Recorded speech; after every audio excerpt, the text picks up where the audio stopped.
Mm-hmm. Okay. You're going right there. Let the fun begin. Ramble, ramble. Ramble schmamble. Rambling through everyday life. I have discovered I can't wear my glasses. It's still sore enough across, even though it doesn't go up that high. It's sore. It's still It's sore. going to be tender for a while. And so I have to read very carefully and very slowly, and there you have it. I'm going to hide some things from y'all. Nobody look. Nobody's looking. Okay. Will you pull that mic up to you? That's the real important mic. This is the mic. That's the mic. Okay. Are you ready? Mm-hmm. Okay. Welcome to the show, everyone. Okay, everybody. Welcome back. How are you today, Angela, on this Sunday afternoon? It's one of the best days of my life. I love it. It's been a wonderful day. It is a wonderful day. Is this where I elaborate on the why? Do tell. Don't just throw that out there and leave us there. Well, in February, you and I were asked to speak at Precious Little Mercer Baptist Church. Mm-hmm. And when we got ready to leave their sisterhood event that night, you looked at me and you said, "Why do you not go to this church? It's in your backyard and it's precious." Yeah. And I said, "I don't know." Yeah. And I went home thinking about that conversation. And I'm so glad you asked. I'm so glad Nicole Ferguson invited us. Mm-hmm. I'm so glad you asked me that question. I went home and asked my husband and my son, "How would you feel about visiting a church in our backyard?" Yeah. Our farmer and his family go to church there. I love it. How do you argue with that? I know. And they're some of the very best people we know. Mm.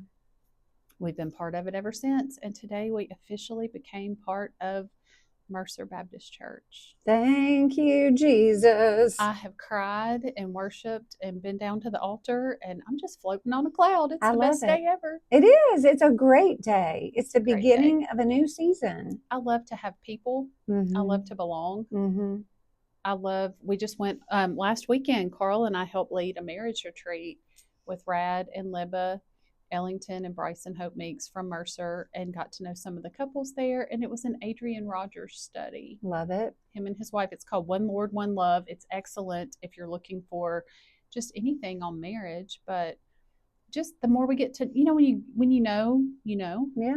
And I did the whole VBS thing. Yeah, I remember that. We didn't talk about that. We didn't have a summer podcast. About that. But I will tell y'all, you also know where you're gifted and where you're not. Oh, yeah. And clearly. Remember the kids' book, Are You My Mother? Where it was like, do I belong to you? No, try again. They put me in the craft room. I quickly said, I know y'all don't know me yet, but you don't want me in the craft room. No. So Lydia is very crafty, and Lydia was excited to be in the craft room. So I was like, Lydia, come serve in crafts. So that took care of that. But then they put me in the kitchen. Oh, okay.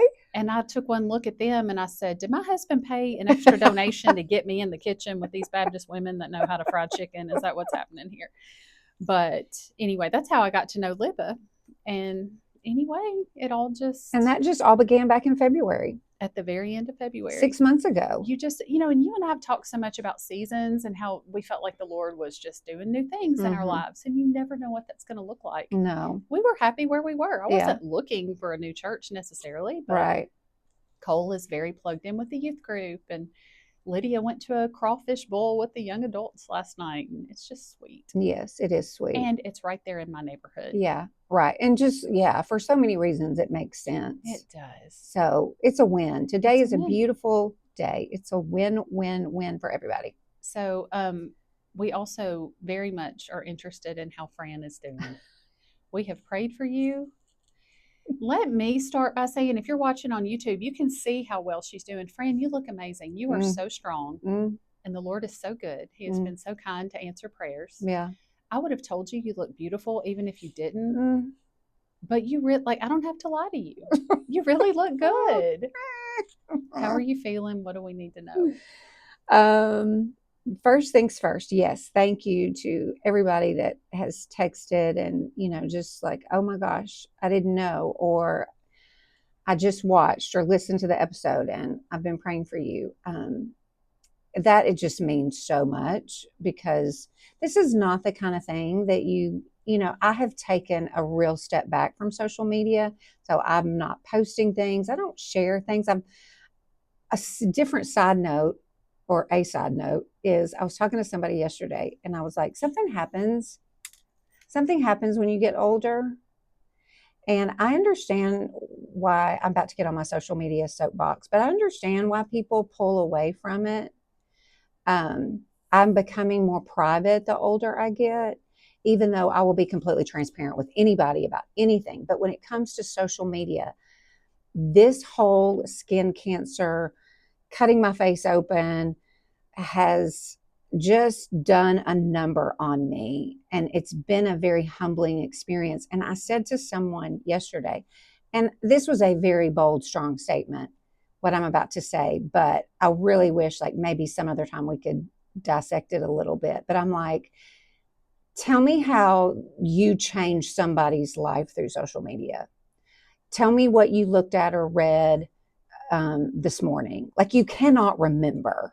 Right. It is not meant.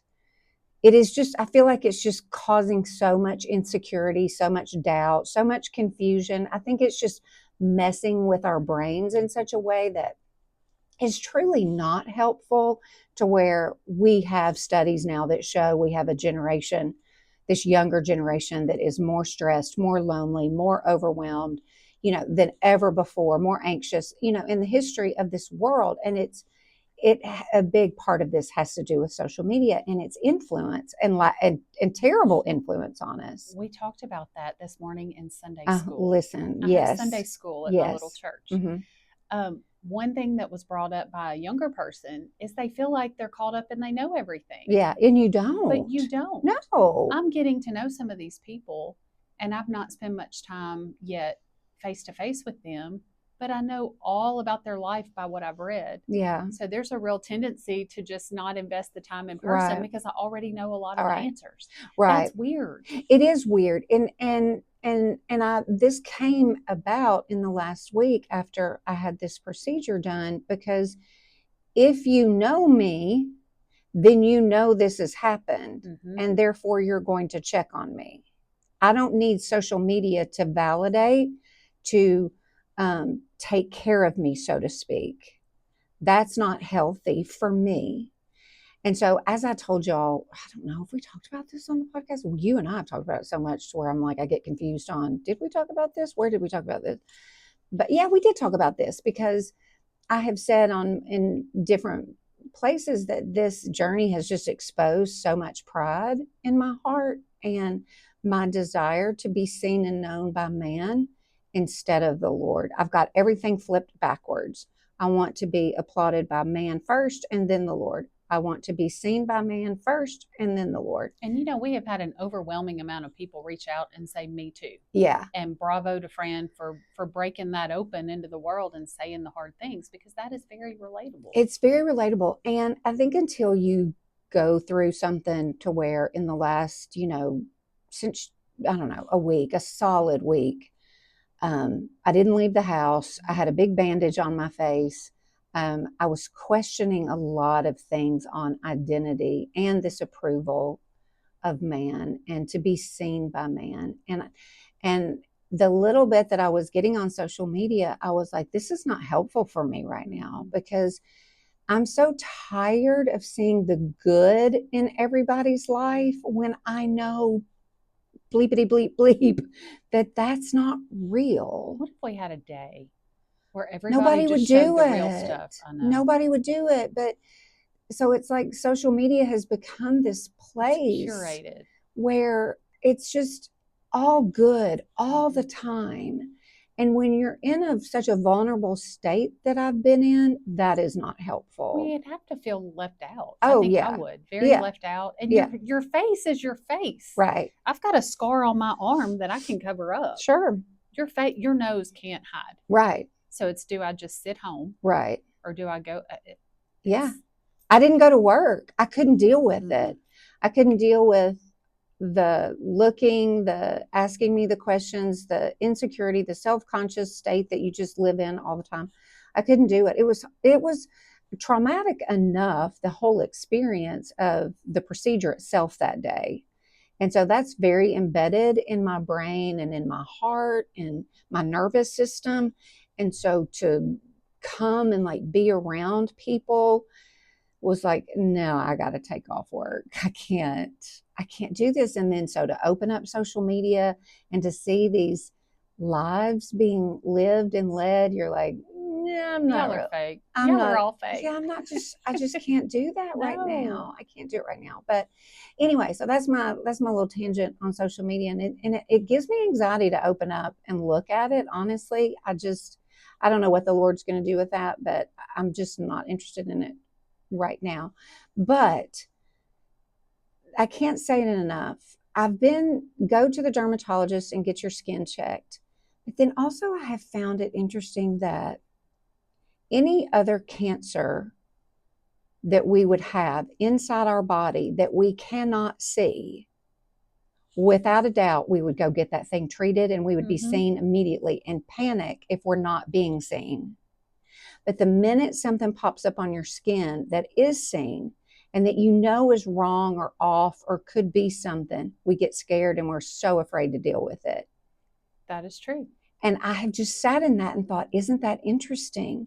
Because people have texted me and said, I want to go to the dermatologist. I'm scared to go. Wow. And I'm like, I get it. Me too. But if somebody said you've got this, that, or the other cancer internally, you better believe you're going.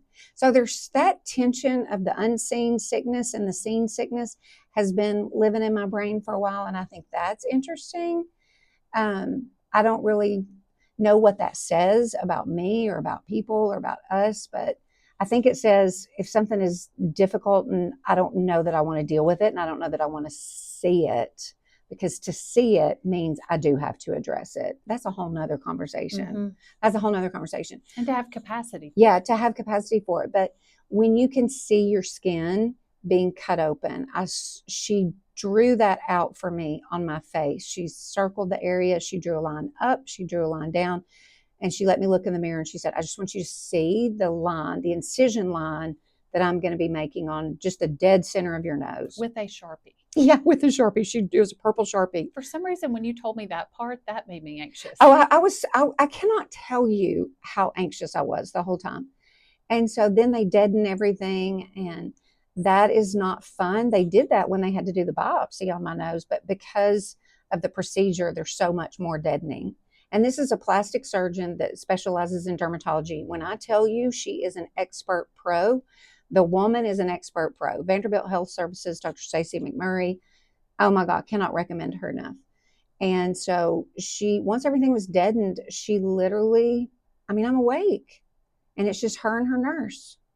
And she's making the incision right down my nose. And the part that I was not expecting was she handed me the mirror again and she said, I want you to see what I've done. And I saw the wound. What went through your brain when she said, here, look in this mirror? It was literally like I took the mirror, looked, and I handed it right back to her because How does your brain process it that? was so disturbing. It was so disturbing. And anyway, so then they bandaged it and they put it under the microscope because she reads her own pathology. And I love that. There's not a separate pathologist. She looks at her own work. What a queen. Oh, I'm telling you, y'all, I would just like hug her and kiss her. And I just cannot say enough things about her and their whole team. So you sit there and you wait for 45 minutes. And I was been listening to the Calamity Club. So what do you do for 45 minutes in the same room where the procedure took place? You just sit there. And I listened to my audiobook. Her nurse comes back in and she said, she called me Miss Fran. And I was like, oh my gosh, all of them look so young and they just have the most beautiful skin in all the world. But she was like, it came back clear the first time. Praise Jesus. And I literally thought I was going to cry. Because had it not. Oh my God, had it not, they go deeper and they could have to cut more longer. And I was like, I can't keep doing this. Answered prayer. Because that procedure, the cutting and the taking of the tissue, oh God, I would say was 20 minutes. Like it's a good amount of time. And so, So you had the best possible outcome in a yes. horrible situation. Yeah, yeah. And then they have to deaden some more out into the cheek, kind of away from your nose a little bit to start the stitching process. You go back in the chair, you lay down, your whole face is covered up except for the area that they're working on. And you've got all those bright lights and you can hear everything. And that's also, and you can smell everything because it's your nose, for crying out loud. So she comes back in and she has to go like under my nose a little bit. And so she starts stitching from the bottom all the way to the top. And that took about 20 minutes. And there's just a lot of tugging and pulling and lifting. And, you know, I kept saying over and over and over again, Psalm 139, I think it's verse 5. It's in the NLT, not all the translations say it this way, but I just kept repeating over and over, your hand of blessing is on my head. Your hand of blessing is on my head. And I was hearing the clock tick. And with every tick, I would say the next part of that sentence, your hand of blessing is on my head. Your hand of blessing is on my head. Because that's what got me through it. I literally, there was a couple of times when it was either my eyes were watering or it was legit tears. It was hard to tell. Like there were, and they couldn't see that because my face was all covered up, but just, you know, trickling down the side. And I was just like, oh my God, God, are we done yet? And they're so gentle and just like, you're doing great, friend. We're almost done. We're almost done. And then they bandage it all up and you've got this beak on your nose, look like Big Bird, just big white bandage. And that's what you do for the next, I did that for 8 days and took it off only to clean it, which was absolutely horrific, caused me all manner of anxiety, and put Vaseline on it and cover it back up. And then so you're isolated in your home. I chose to be because I just didn't have the capacity. Y'all remember I had a hysterectomy and then I also had a little bit of an emergency situation back in July because of that. And so it's just like I didn't have the capacity for it. And you don't have a shut-in personality. No. Some people like to be at home. Yeah, but it's not that we don't like to be home. Right. But I enjoyed it. I felt very safe at home. Good. I felt very protected. I've gone through these weird things of, I just said to you coming in, like, I'm afraid of the sun. She told me even now, once the stitches are out, she's like, you've got to stay out of the sun for the next week. Do not let that skin see the sun. So even when I'm in the sun for like a minute, I'm like, oh my God, oh my God, oh my God. Hide. And so it just does this weird thing in your brain. And that's been interesting, but the stitches are out. It looks wonderful. It's just it's still red and kind of beat up, and it's got a little bit of like red bruising, but the incision itself, if you wanted to like look at it up close, you're like, I can't even hardly see anything. How hard was it to miss Welcome Week and all the things that you loved so much? Yeah, that was hard. But at the same time, I couldn't do it. I did not want to do it.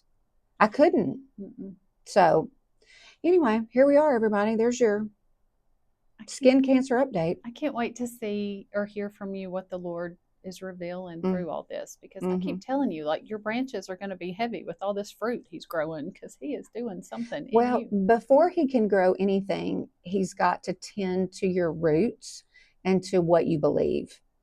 And that's what we're dealing with. That's the sin. That's the pride. Those are the beliefs that I have to break, that I have to start looking at and examining. And that is where we're at. And so the fruit is never going to come if there's not good, rich soil and a healthy root system. And I'm very well aware of that. We can ask for it and pray for it and believe him for it, but it's going to take a minute. And I'm okay with that, but it's painful. Mm-hmm. And there has been nothing, well, that's a little bit of a dramatic statement, but there just hasn't been much joy in that process. And so, yeah, that's a whole nother conversation. But yeah, he's in the middle of writing some story. How can we pray for you this coming week? What do you need from the listeners who are so faithful to pray for you? I think just not getting weary of him searching and examining and knowing me, and me willing to cooperate with him when something is exposed, to not just quickly dismissing it and being like, I know, I know, I know. That's just another level of pride, or that's another degree of self-sufficiency, or some form of identity that is all messed up. Just, I don't want to grow. You don't go through this kind of experience with the Lord to grow weary and quit on him, because he's going to do his part. It's just like I told everybody about this scar on my nose. This amazing plastic surgeon did her part. Now it's my turn to do my part, so that we can both be proud of the work. She's done the great, good, hard work. I want to go back to her in early November and be like, look, aren't you proud? Aren't you proud, Dr. McMurray? I did my part too. Well, it's like we said last time, there's blessing on the other side of our obedience. Yes. Just getting to the good stuff. Yeah. And so I don't want to quit on the Lord. I want to stay in there with him, knowing that this, trials produce endurance and perseverance and character. And that doesn't have a timetable. And I just don't want to get tired and move on too quickly to the next thing. As a checklist person, I just want to check it off and move on to the next thing. Yeah. Well, I love so much that we were already in Psalm 139. And then as your ding dong friend, Fran was literally texting me. He's the lifter of, or insert, what is it? My version is place your hand on me, but what was it about your head? In the NLT, it is your hand of blessing. May your hand of blessing be on my head. So Fran is texting me that literally, like, while I was sitting there with the 45 minutes. While she's sitting there, she's texting me those words, and I'm like, yes, Fran. He goes before you and behind you and hems you in. And she's like, no, Angela, head. My nose is on my head. He has my head. And I was like, I'm so stupid. No. You literally were telling me that the Lord has us in Psalm 139, and it literally, before this even happened, Fran was in a verse that said that he was blessing her head, and we started claiming that. Once it clicked in my brain, oh wait, yeah, well, but sometimes it takes me a minute. But I think that's too the beauty of learning verses through different translations, is because it's like I've said to a couple of people in the last couple of days of just sit in Psalm 139 for a long time, because we tend to think about only you are fearfully and wonderfully made. Mm-hmm. And there's nothing wrong with that, but there's so much more in that whole chapter that's absolutely beautiful that you just need to sit in for a while. So yeah, it's just because it wasn't familiar to you. That's all. No, I just literally looked at the word head and didn't think about your nose being on your head. Well, for that. What else in Psalm 139 stands out? I don't know. I don't have my Bible, and Fran doesn't have her glasses. I can't put my glasses on my head, on my nose, because it's just still a little too sore. So I don't know. I think the part of where he examines and searches us, I think that's where I'm currently sitting in, because that's what I just said a few minutes ago. Of he already knows. He already knows.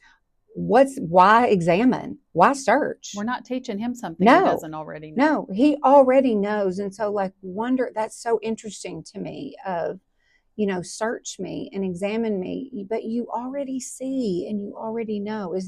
Why is that? So I don't know. Read Psalm 139. The only thing that I wrote down in my journal from the other day, and I have to hold it way back so that I can read it. This was just a few days after.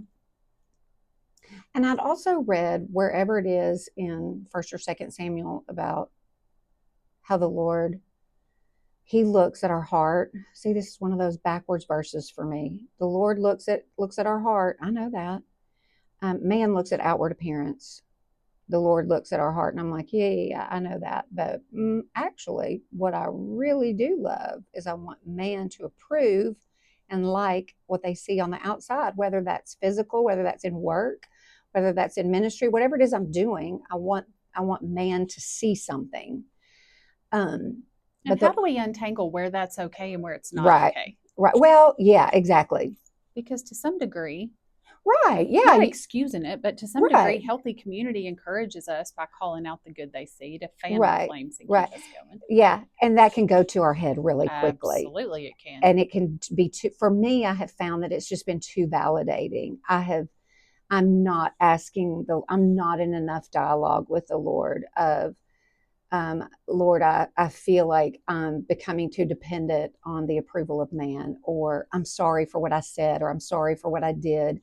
I just feel like I'm just not letting this truth really sit in me and on me in the way that it should. So I had been reading that verse in First or Second Samuel. I'm sorry, I can't remember where it is, and if I wrote it down, I can't really read it right now. But this is what I wrote in my journal. This was 3 days after. When the world looks at our outer appearance, you sure do feel that. You sure do feel that when your nose is all covered up because it's had skin cancer taken out of it. Just look at the bandage on my face. Yes, I know the Lord looks at our heart. I know He looks at mine, but it sure is more manageable and easier to consider that. It's more comfortable to even think about Him looking at my heart when I like or approve what man sees. So I'm essentially saying I want the best of both worlds. Mhm. I want the best of both. And I've just been a little out of whack for quite a while. And He's exposing that. And why does this matter? Yeah.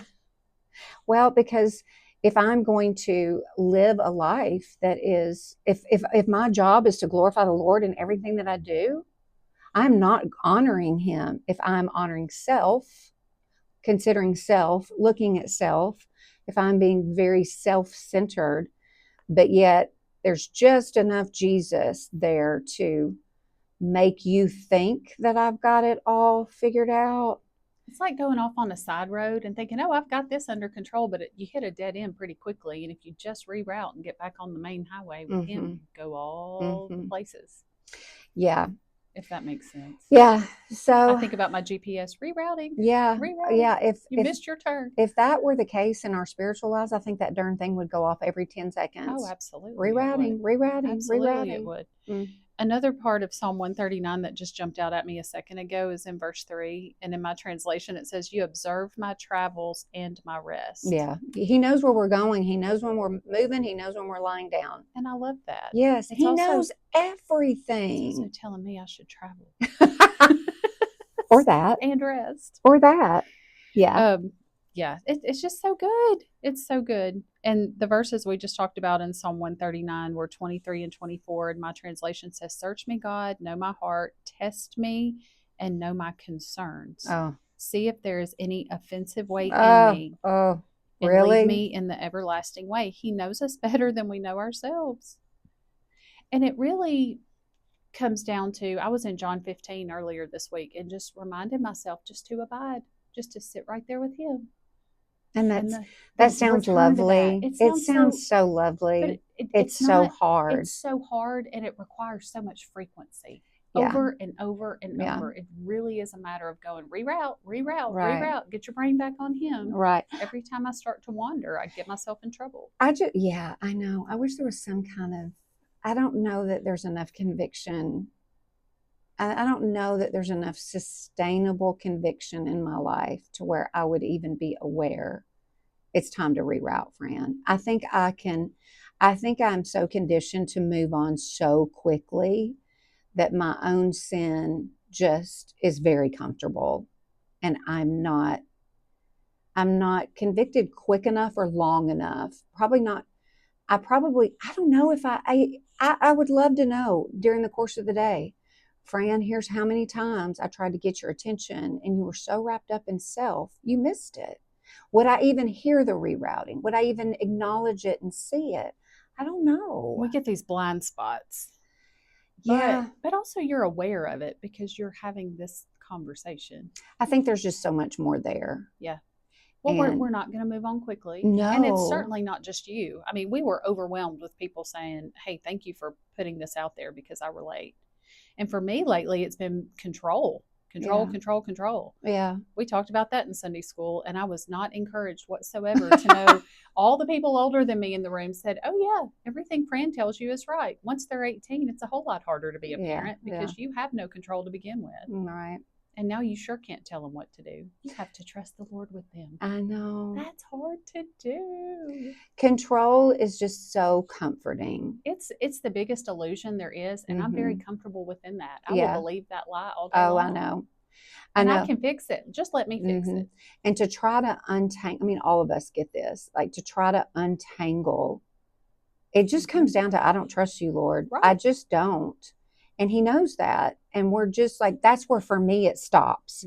Like I'm not willing. The next time I feel that come about where I'm trying to control or fix the situation or get mad about the situation because it's not being fixed in the way that I think it should be, then I stop. I don't know. I'm not, it's very hard for me to yield and just go, okay, throw my hands up in the air. No, that it's going to all fall apart. The house is going to catch on fire and everything's going to burn to the ground. And also knowing, okay, I need to step back and let God grow fruit in this person versus this is my role in whatever he's doing. And I can very quickly be like, oh, well, this must be God's will for me to jump in and do. Right. And he didn't tell me to do that. I told me to do that. And I'm very comfortable with that. Well, and because we chalk it up to, well, this does make sense. This is wisdom. And it's helpful to them. Yes. And the Lord's like, shut up and sit down. You know, like I didn't ask you to do that. So it's just always that weird tension of, am I honestly being patient enough and yielding to the Holy Spirit enough to seek him and let him direct that next step? So if we're going to just really sit in this, all of us listening who care to do it, what is our homework for this week? What do we do next? I don't know. We just sit still long enough. I think one thing, you put your bleepity bleep phone down. I really do. I really do. And here's what's, listen, I've just sat here and said all the pride. Like I've got so much dang pride in my life. It's just nauseating to my own brain when I start to, when things come just a little bit more clear and crisp. And so like my phone, even when I open up social media, it just literally can make my stomach turn because it's just like, I know it's like a dang drug. And you're like, put it down. I will wake up and have 2 hours before I have to leave my house.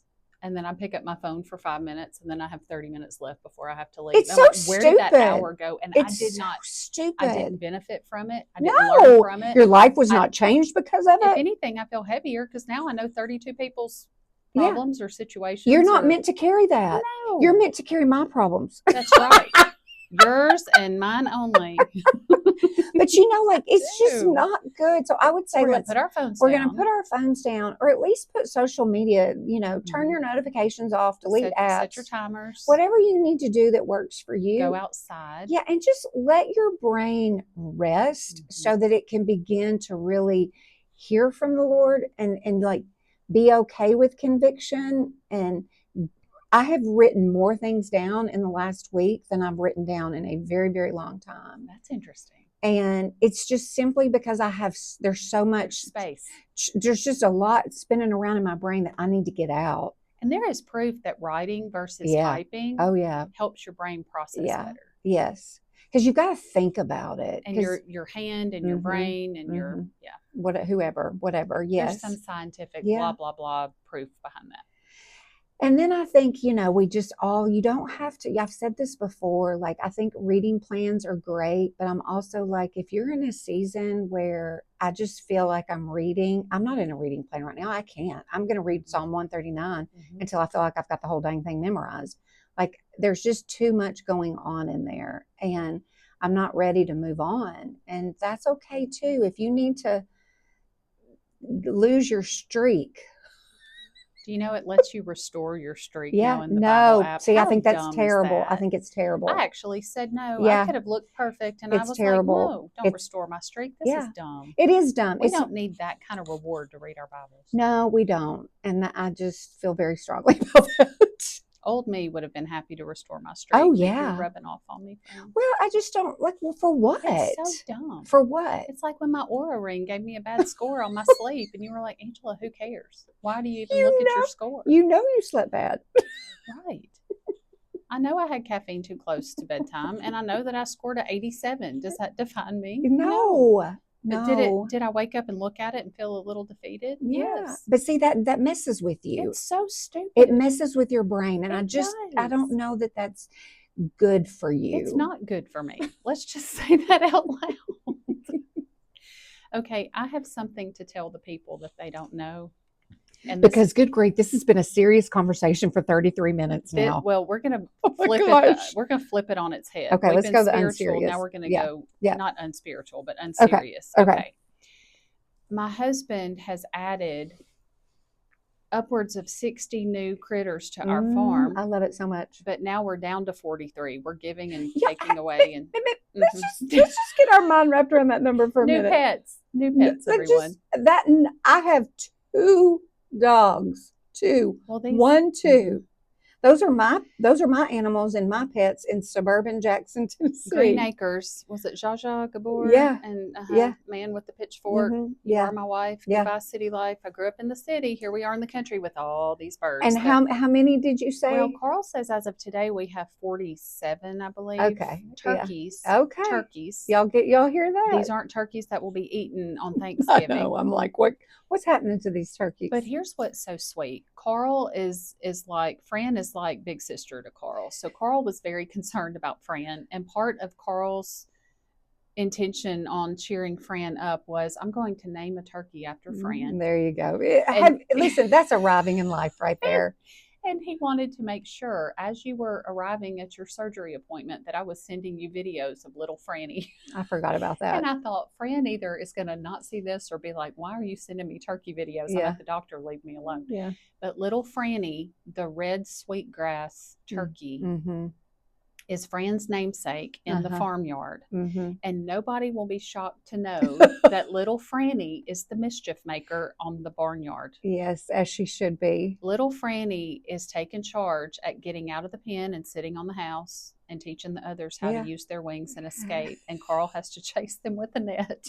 How to misbehave in the farm world. And it's so funny because they think they're puppies. They jump up in his lap. He has moved a little camping chair into the turkey pen. That's so Because precious. he said they're good for his nervous system. So I'll let him sleep out there if that's what it takes. But he sits there with his coffee in his little camping chair surrounded by all these birds. How do they not fly off all the time? Do they not Well, know? I don't know.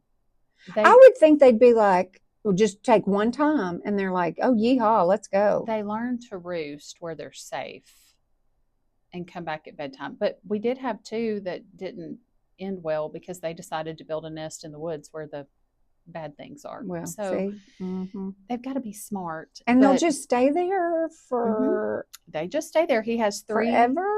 turkey coops and he lets them free range and he holds them and tells them they're pretty and they run around. What's funny is one of them will pick a blade of grass.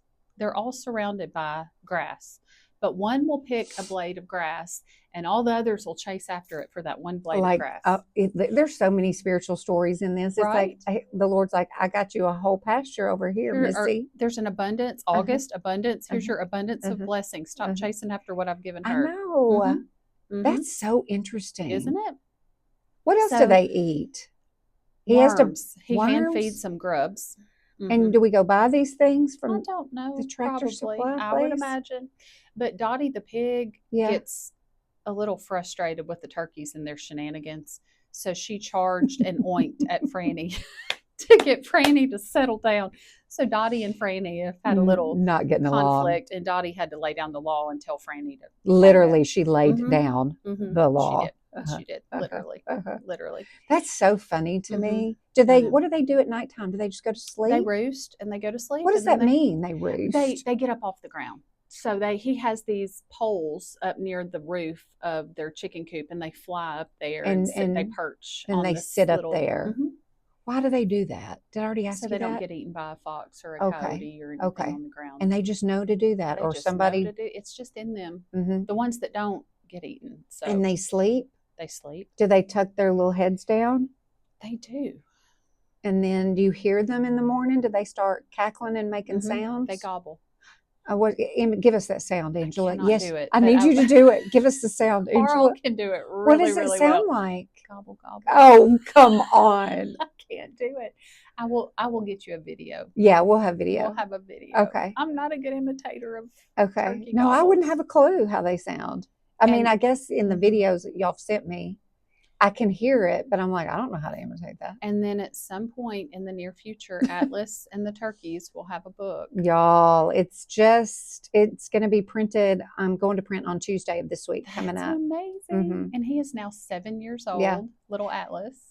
I'm pretty sure, I'm 99% sure that the name of the book is called The Great Turkey Escape. Oh my goodness. I'm And pretty all the money sure. goes to Birth Choice. All the money will go to Birth Choice. So we will need y'all's help. Yes. Buy these books. Buy these books. For your babies. I can't wait to talk about that event and launch and all of that. That'll be so fun. Atlas has asked for a lizard in a cage, and his mother suggested that he start with a fish and see if he can keep the fish alive.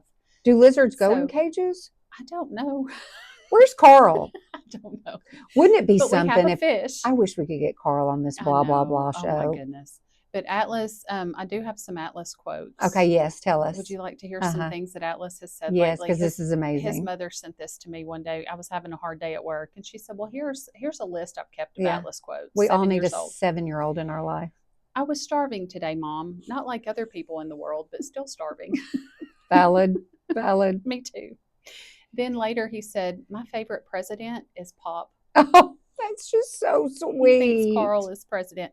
And then she asked why, and he said, "Pop whips people up." I don't know.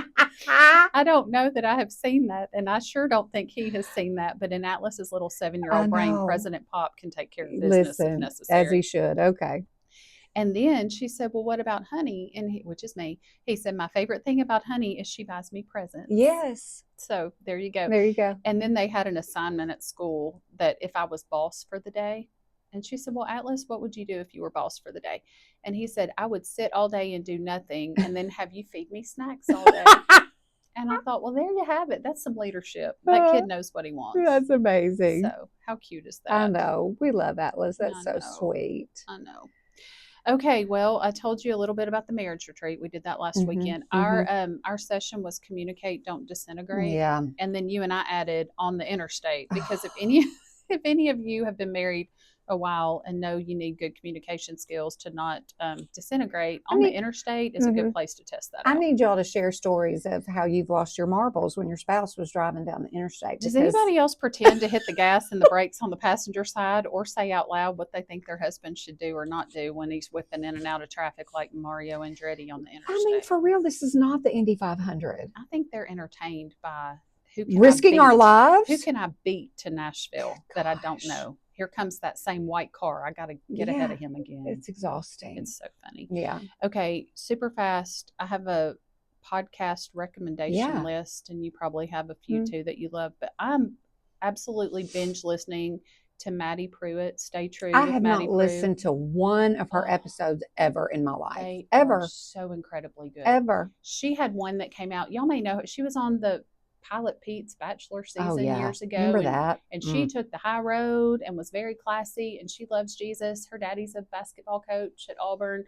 She's just incredible. She's friends with Sadie Robertson, very similar to her. But there was one that came out about gray areas in Christianity Mm. and the way she's addressing, is it okay to drink alcohol? Is Mm. it okay to watch things like Love Island? Is it okay to, what are people doing and not doing?